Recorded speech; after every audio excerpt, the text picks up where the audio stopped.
Hey everybody, this is Ryan Telgenik from GamesRadar.com, and I'm here with... Marc-Alexis Côté, the creative director on the Tyranny of King Washington. So we're checking out the Assassin's Creed 3 DLC. This is the first episode of 3 episodes of the DLC, correct? That's absolutely right. And what made you guys want to do an episodic approach? Well, we wanted to. We feel that it's a good approach to get closer to our fans. We really like TV shows like Lost and 24, for example, and we like the discussion it generates after each episode, and that you just want to play the next one. And we think this episodic model is great for that, and it's something we'd like to try out on Assassin's Creed. Great. So what's Connor doing here, hanging out in the bushes? Well, I need to infiltrate this fort right here so that I can find Israel Putnam, so that he can lead me to Benedict Arnold, who is the main enemy in the first episode. Great. So let's check out some of the new additions to the Tyranny of King Washington DLC. Now, Connor is walking around invisible right now. And I know when we posted one of the screenshots of him doing this on our website, some of the readers were a little bit confused as to what exactly he was doing. Can you fill us in a bit? Well, this is what we call the Wolf Cloak. So by the press of a button, you can become invisible. And what you've just seen on the screen is that there was a guard dog that can detect me through that cloak. So I just baited him, and he took on the bait so that I can move on to my next objective, which is finding Israel Putnam. And what other new abilities can the Wolf Cloak bring? I see you've got the little wolf symbol down in the bottom right screen there. Yeah, well, the wolf power allows me to move around unseen, and I can also call in a wolf pack, like I will do right here. And these will just hunt around and look for enemies to kill. So that's kind of an extension almost of like the Brotherhood guilds that you can... Absolutely. It's the exact same mechanic, but adapted to this adventure. Great. Now, when we were talking about this a little bit ago, you mentioned that this DLC is canon to the Assassin's Creed story. It is a canon edition. Yes, absolutely. And part of the mystery will be for the player to discover exactly how it relates to the main Assassin's Creed timeline. Very cool. Are there other kind of powers that Connor will get throughout the episodes of the DLC?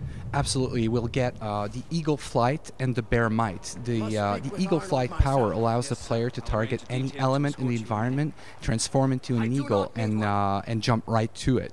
And the Bear Might, using the Bear Might, Hadonagedon will smash the ground and incapacitate enemies surrounding him. And those powers can kind of be used in conjunction with one another to maybe chain them together.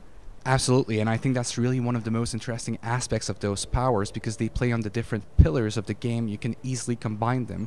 So, for example, you can use the Eagle Flight to target an enemy and kill him, and then you can use the Wolf Cloak to become invisible. All the enemies will gather around the corpse of the guy that you just killed, and then you can use the Bear Might to kill everybody that's gathered around him. I see. So, I'm curious too. What exactly is the context for the DLC? Like, how is it that George Washington came to be king, and Connor is kind of opposed to his tyranny?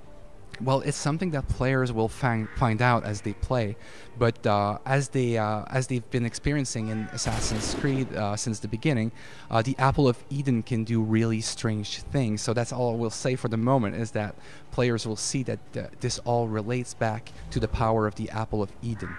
And I'm noticing here that there are some troops killing innocent people. Is that what they're doing? Absolutely. The reign of the Mad King George, or George Washington as we call him, is really brutal. So they are going through the frontier and killing any oppression to the rule of the Mad King. That seems pretty intense. What kind of tweaks have been made to the overall world that we're exploring here?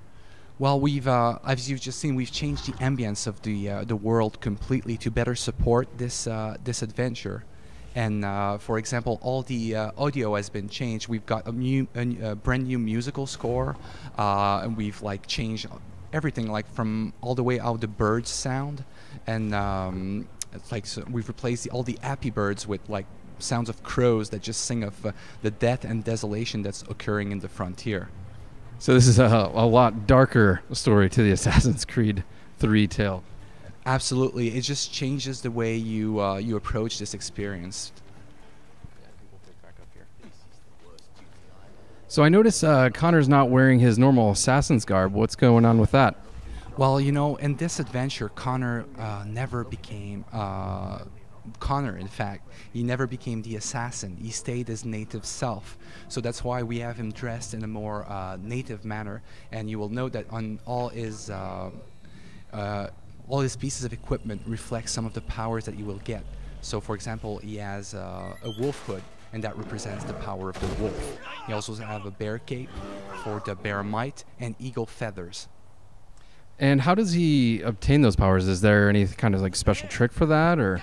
Absolutely, he obtains the power through animal spirit journeys that take place in an environment we call the Sky World. I see. And what kind did the Tyranny of Washington DLC kind of let you do anything that you would kind of wanted to do in Assassin's Creed 3, but maybe it was outside of the limitations of the the history of it? Well, you know, having an alternate reality like this allows the powers to exist, and we thought this was really important for players. It's like to bring them new abilities. My reasoning is that they've played Assassin's Creed for what, 40 or 60 hours, and for us to be able to interest them in a new experience like this, we need to bring new gameplay opportunities to the table, hence the powers. And what, in your opinion, makes for a really good DLC? Well, for me, great DLC needs to bring something new to the player. It should not feel like something that should have been part of the box product. And for me, one way to do that is to add new gameplay and have an alternate reality like the one we're proposing to players. And for those curious about the length of the DLC, how much gameplay are we looking at here? So just in terms of main storyline, each episode is 2 hours and a half long, and then you can do side quests also in the environment, in the open world. So it's really still an open world experience that the player can participate in.